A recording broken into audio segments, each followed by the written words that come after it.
Yeah. Analytics off the chain, other channels not the same. Jake and Kyle, you know the name. Headliner Nation, we running the game.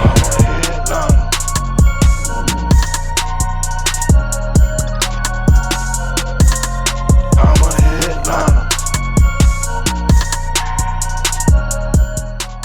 Yo, what is going on, Headliner Nation? Welcome into my Week 2 rankings, and this video is all about those ball catchers, wide receivers, and tight ends. And we're going to be talking about my top 30 wide receivers and my top 20 tight ends for Week 2 of the NFL season. Now, if you're coming into one of our rankings videos for the first time, don't forget, this video is supposed to be used along with our start-sit videos. That way you can get a really great idea of where we really stand on a player. The start and sit videos are that in-depth diving into every single matchup content. This is more, hey, we're breaking it down super quick. We're rolling through the names, showing you where exactly we have guys so you can start making some more start and sit decisions. So make sure you check out that video after you get done here if you haven't already seen it, so then you know exactly where we want to go with a player. And don't forget, if you want to help support the channel here and get some extra content, for those of you that aren't on iPhones, because iPhones don't have it for some reason, but right down below this video next to the subscribe button there is a red join button. If you click that for $4.99 a month, you get an extra live stream that takes place on Sunday mornings before kickoff. That is in addition to our public live stream on Saturday nights. Plus, you get extra content throughout the week and some sweet emojis and badges that you get to use in the chat, so everyone knows that you are an exclusive member of Headliner Nation.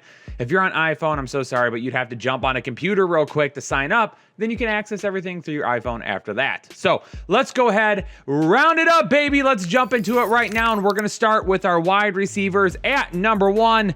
Let's roll. Davante Adams going up against Detroit. You best believe that the Green Bay Packers are going to bounce back. Jeff Okudah out with an Achilles injury. Davante Adams is about ready to feast. Tyreek Hill, saw it again last week. The connection there still with Patrick Mahomes. He's the number 1 alpha wide receiver on this team, right there with Travis Kelce. Those two guys are getting the most targets. They're going to be fed consistently. Stefon Diggs going up against Miami. Would love to see some big numbers from him this week. 14 targets last week, so we know the volume is still coming his way. DeAndre Hopkins going up against Minnesota. The great thing about DeAndre Hopkins is not only is he getting the volume that he saw last year, but he scored like 33% of his last season's touchdowns in one game in week 1. 2. Ladies and gentlemen, let's hope he continues to get those targets in the end zone. Cooper Kupp going up against Indianapolis. Watching him and Matt Stafford work together, him and the slot all over the place. He's absolutely killing it. Big week this week against Indianapolis, I believe. CeeDee Lamb, I got all the way up to number 6 this week, and the reason for that is his ability to play in the slot a little bit more than Amari Cooper. Love Amari Cooper still this week. You see him right down at 10. Nothing against him, but I think that whoever plays in the slot is going to be the person that walks away with the biggest numbers, but expect good games from both of these guys. There's some really good matchups that I like this week as well. Adam Thielen going up against Arizona. Again, his ability to move in the slot, hopefully not getting that wide receiver 1 coverage that Justin Jefferson is not getting. Going to open them up for some touchdowns there. Also, going up against Arizona and that daunting pass rush, more than likely they're going to be trying to get rid of the ball really, really quick, which could benefit Adam Thielen a little bit more. A.J. Brown going up against Seattle. I want to see this offense churning. I'm not taking them outside the top 10 as of yet, but I got to see this offense really get rolling this week. Calvin Ridley going up against Tampa Bay. Nothing against Calvin Ridley whatsoever. We know the volume's going to be there, but the offense was a mess last weekend. Can they turn it around going up against Tampa Bay? Dallas threw it all over Tampa Bay. They have some injuries in the secondary. Maybe Atlanta can get back on track since they're probably going to have to throw it a lot again. Amari Cooper going up against the Chargers. Kind of already talked about it with CeeDee Lamb. I just think Lamb's got a little bit more upside because he's going to be in the slot, but I love Amari Cooper no matter what. Tyler Lockett at number 11. I mentioned it, that if he had an over-under on Prize Picks right now, I'd be taking the over on the receiving yards going up against Tennessee, who absolutely got thrashed last week. Is that defense going to be able to stop anybody? Maybe not. Maybe not Tyler Lockett. Justin Jefferson at number 12. He's going to start to climb more again for me here pretty soon. But again, how's that AC joint doing? Is he healthy? Is he doing all right? tough matchup going up against Arizona, everything. DK Metcalf, just talked about it with Tyler Lockett. A lot of big plays probably coming for Lockett this week, but DK Metcalf, I like the upside as well. Chris Godwin at 14, and I'll cover all of them right now. Chris Godwin at 14, Antonio Brown at 17, Mike Evans at 18. Chris Godwin first at number 14. I just think going up against Atlanta, he's the guy that's seeing a little bit more of the target share right now. Antonio Brown, I like Antonio Brown as well, kind of in number 2. But Mike Evans, I really think he's going to bounce back this week, and that's why I have all of these guys right here in the middle, because somebody's going to separate themselves, right? One of these guys is probably going to finish up in the top 10. Another guy's going to finish in the middle. Another guy's going to finish lower, but you don't know who that's going to be. With Mike Evans' length, I really honestly believe he's going to have a big game against Atlanta this week. Back up to number 15, Allen Robinson going up against Cincinnati. Only reason that I've just got him a little bit lower is just because some upside. Do we see Darnell Mooney maybe come out with a big touchdown or something this week? Allen Robinson for me is still a very safe play. We're going to still have him out there. Keenan Allen going up against Dallas. They're going to have to throw it quite a bit. Yes, they will. Keenan Allen could probably be higher, but again, the only problem is that there's a lot of really good matchups this week. I think Keenan Allen can finish anywhere between 16 and 11, honestly, and you could even put him all the way up at 12 if you wanted to. Move some things around like that. The one thing we saw last week is Keenan Allen's getting a decent volume, but Mike Williams is getting those big plays down the field. Antonio Brown at 17, Mike Evans at 18, talked about them. Godwin and Brown are going to be the guys that maybe get a little bit more volume, but Mike Evans still has that big touchdown upside. His length is going to win against Atlanta this week. DJ Moore at 19 against New Orleans. New Orleans very tough last week. Can they repeat that this week? I don't know about that, but I am being cautious with it with DJ Moore. Just knowing, again, Robbie Anderson, Terrace Marshall, all of them there.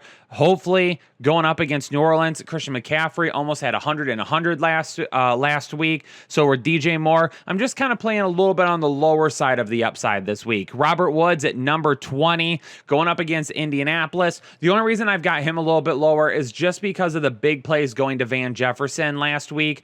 Does that continue? Will they get Robert Woods maybe integrated a little bit more to those plays down the field? If it doesn't happen, then Robert Woods is really banking on that touchdown upside. I'm not sitting him anytime soon because more than likely you have him as your wide receiver 2, and wide receiver 2 is his floor because of how good this offense is. Wide receiver 1 is the ceiling.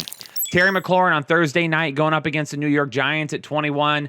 Tough matchup. We got Heineke at quarterback now. I'm definitely expecting a little bit of a lower ceiling for him this week, but I'm not worried about sitting him.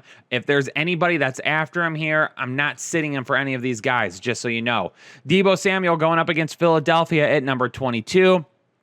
Will Brandon Ayuk be back? Will he be on the field? What's going to go on with that? For some reason, if we hear that he still isn't fully healthy or isn't going to play a whole lot this week, Deebo probably goes a little bit higher for me, but that's the only reason I got him lower is because we just don't know what in the world's going on with Ayuk right now.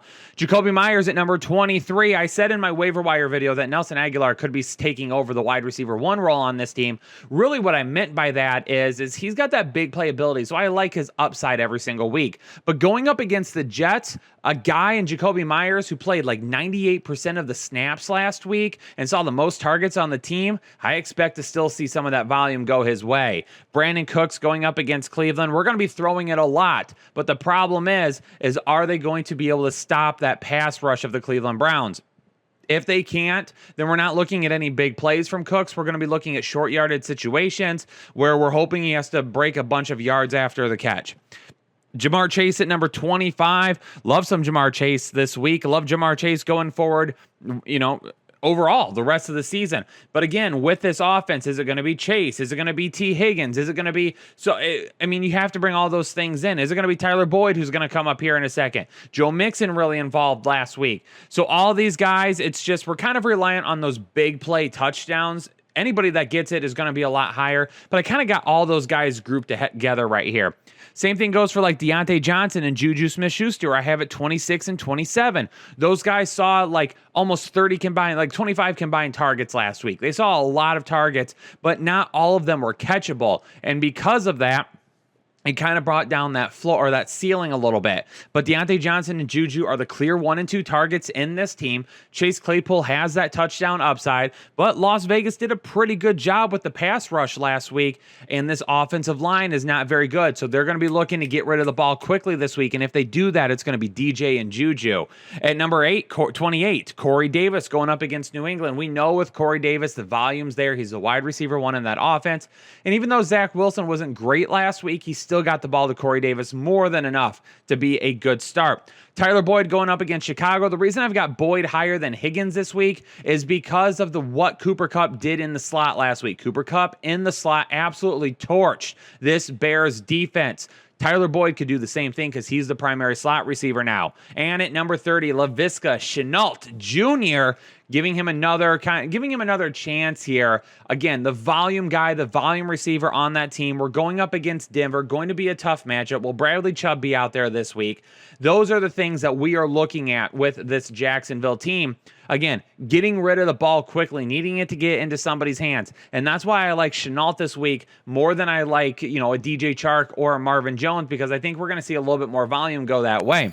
Now, some notable wide receivers, now that we do that, just so some of these guys outside the top 30 that are notable for you to know more about. Chase Claypool, already talked about him a little bit. I do think he's got touchdown upside this week, but the problem is if we're trying to get the ball out quickly and Big Ben doesn't have time to watch him break those runs down the field, if he's not getting that touchdown, he's not getting enough volume to help you out. Marquise Brown, he picked up where he left off last year with Lamar Jackson. He looked good this week, and it wasn't even big play reliant. They were using him all over the field. Cole Beasley, 13 targets, right next to Stephon Diggs last week. So Cole Beasley, half PPR and PPR formats, absolute beast, a guy that you want to own, especially in PPR.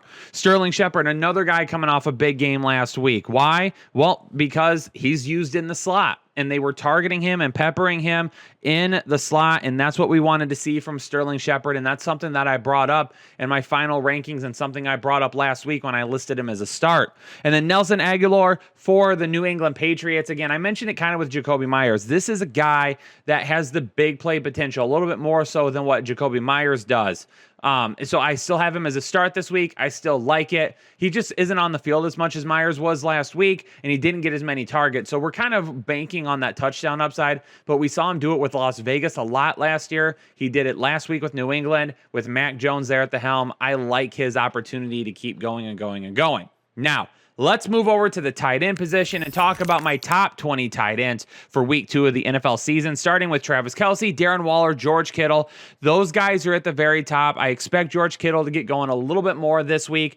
Darren Waller, 11 targets just in the first half last week. Holy cow. And then Travis Kelce, obviously, you always play Kelce. TJ Hawkinson at number 4 for me. TJ Hawkinson, we saw it. He took that step forward, right? It's why he was one of my favorite guys to draft this past season, especially when we kind of got to that 5th round. He had targets. He had air yards. He's the number 1 receiver on that team. He's everything we want. Going up against Green Bay on the road, again, Jared Goff is going to be throwing it a lot. Kyle Pitts at number 5. We're not done with Kyle Pitts, ladies and gentlemen. And last week, when Chicago couldn't get anything going against, Dallas. When Dallas was trying to get things going against Tampa Bay and throwing it, Dalton Schultz was a guy that was kind of creeping out, and every once in a while he'd kind of be forgotten about in the middle of that offense. Well, is the same thing going to happen this week? Not only that, Kyle Pitts lined up on the line, he lined up in the slot, and he lined up outside. So expect to see a lot of mismatches with him this week. He was on the field a ton last week. He had the most targets. I mean, everything we saw from Kyle Pitts last week, except those top layer numbers that we tell you not to be deceived about, looked great. Just didn't turn into anything. Noah Fant going up against Jacksonville. Noah Fant could be the number 1 target on this offense this week. No Jerry Jeudy. Cortland Sutton still working his way back from that injury. Noah Fant's going to be the 1 or 2 target on this team, and he should smash the over. He was my prize picks prop to watch in my tight end start and sit video. Rob Gronkowski at number 7. Yeah, he had 40-something points and was a huge, huge player last week in that game.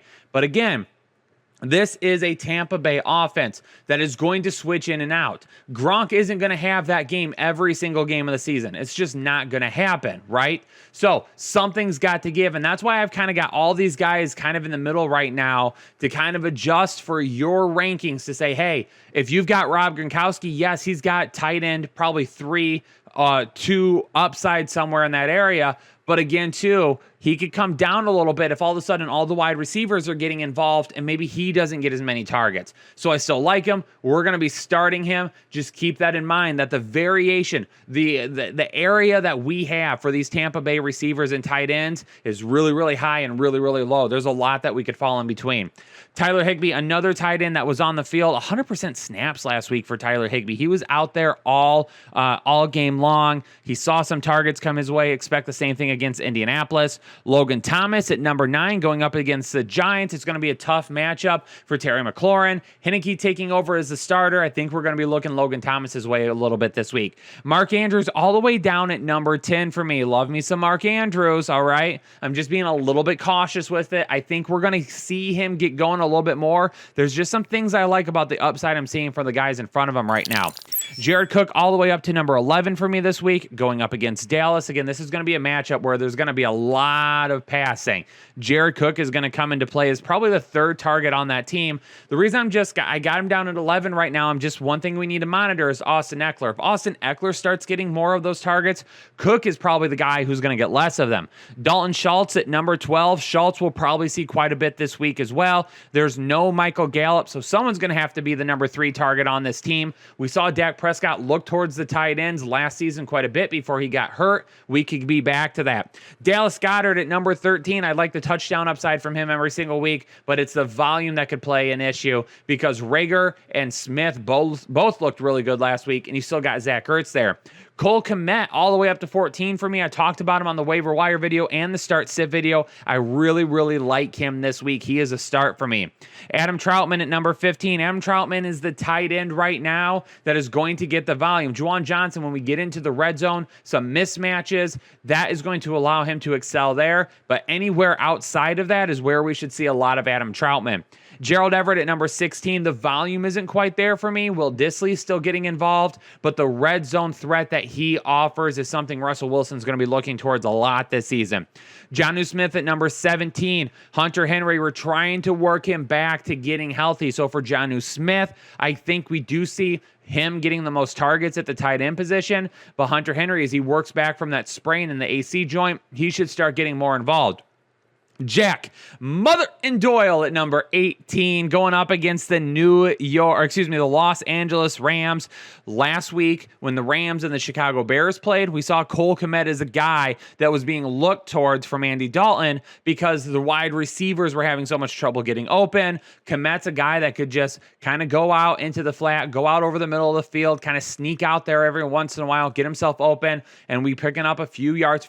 Expect kind of the same thing from Jack Doyle this week. Hunter Henry at 19, I expect him to be a little bit more involved, but how much more? And then Tyler Conklin coming in at number 20 for me. Tyler Conklin, definitely think we get him a little bit more involved this week. And right outside, a guy that I'm sure a lot of you are going to ask about right outside of this all for me is going to be Big Bob Tonyan, but I think we're going to see a lot from the wide receivers, and I still think Randall Cobb ends up killing a lot of that value for Big Bob Tonyan. Ladies and gentlemen, that's it for me this week here on my wide receiver and tight end rankings. Do me a favor, hit that like button and make sure that you leave a comment down below. If you got any start sit questions, we'll try to get to as many as possible. Any trade questions you might be wanting, any questions about the rankings, let us know. And if you're new here, you got to subscribe, baby. Thanks so much for tuning into this episode of the Fantasy Headliners. I'll catch you all in the next one. Stay safe and stay healthy.